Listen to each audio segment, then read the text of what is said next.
नमस्कार बच्चों। आज मैं आप सबों के समक्ष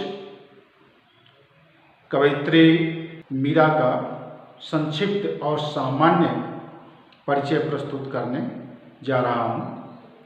कृष्ण भक्ति धारा और वेदना की अमर गायिका मीरा का जन्म 1503 ईस्वी में राजस्थान के जोधपुर जिला के चौकरी गांव में हुआ था।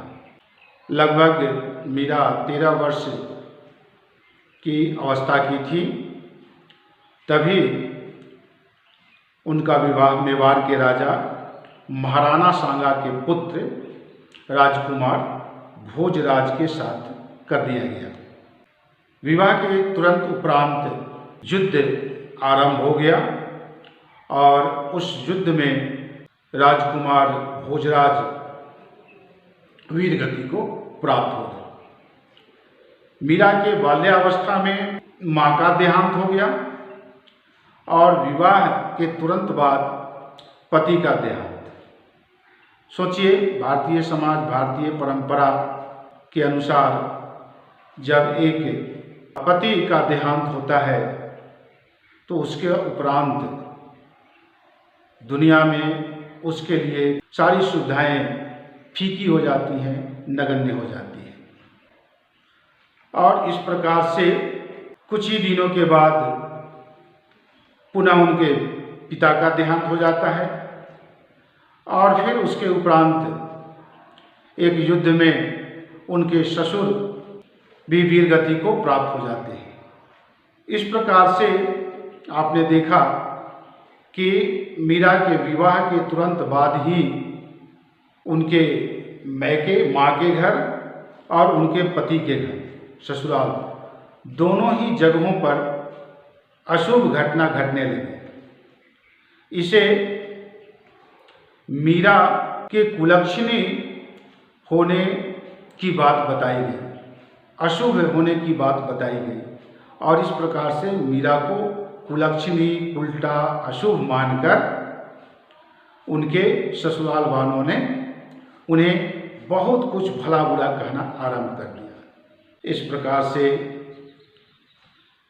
पिता विहीन, माता विहीन और तो और पति विहीन मीरा पूरी तरह से टूट गई और इस सांसारिक जीवन से निराश और हताश होकर अपने राजसी सुख को, राजपाट के जीवन को त्याग कर वृंदावन चली गई और वहाँ जाकर वे संत समाज में शामिल हो गई और इस प्रकार से उन्होंने श्री कृष्ण के प्रति स्वयं को समर्पित कर दिया। उन्होंने श्री कृष्ण को ही अब अपना सर्वस्व मान लिया, यहाँ तक कि कृष्ण को उन्होंने पति मान लिया और इस प्रकार से वे संतों के बीच बैठकर भगवत भजन में श्री कृष्ण की भक्ति में लीन होकर अपने निराश और हताश जीवन में एक शाश्वत खुशी की तलाश करने लगे। संत रैदास को उन्होंने अपना गुरु माना। मीरा के पद उत्तर भारत में प्रचलित हैं और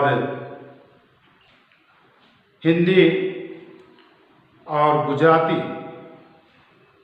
दोनों की एक कवित्री मानी जाती हैं। इनकी 7-8 कृतियाँ ही हिंदी साहित्य में उपलब्ध देखी गई हैं।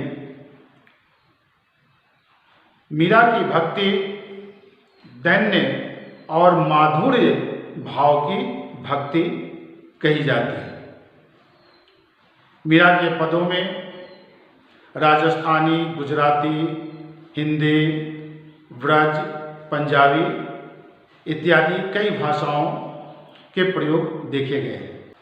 यहाँ जो अभी हम लोगों को इनके 2 पद पढ़ने हैं, तो इन 2 पदों में मीरा के आराध्य श्री कृष्ण के प्रति इन 2 पदों को समर्पित माना गया है, देखा गया है।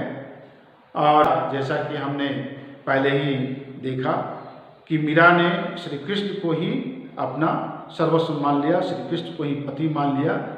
इसलिए उनके पदों में, उनकी रचनाओं में, उनकी कृतियों में, उनकी भक्ति भावना में कहीं वह पति का अधिकार दिखता है, तो कहीं वो पति का प्यार दिखता है, तो फिर कहीं उनके साथ उल्लाहना की स्थिति होती है, शिकायत की स्थिति होती है। और इस प्रकार से मीरा कहा जाता है कि श्री कृष्ण की भक्ति भाव में लीन होकर और इस तरह से उन्होंने अपने जीवन को त्याग दिया और इस संसार से विदा ले लिया। युग युग तक मीरा श्री कृष्ण के प्रति भक्ति भाव के लिए, भक्ति भावना के लिए और उनके प्रति जो शाश्वत प्रेम है, इस प्रेम को जगाने के लिए वे सदा याद की जाएंगी। मीरा को मेरा सत सत नमन।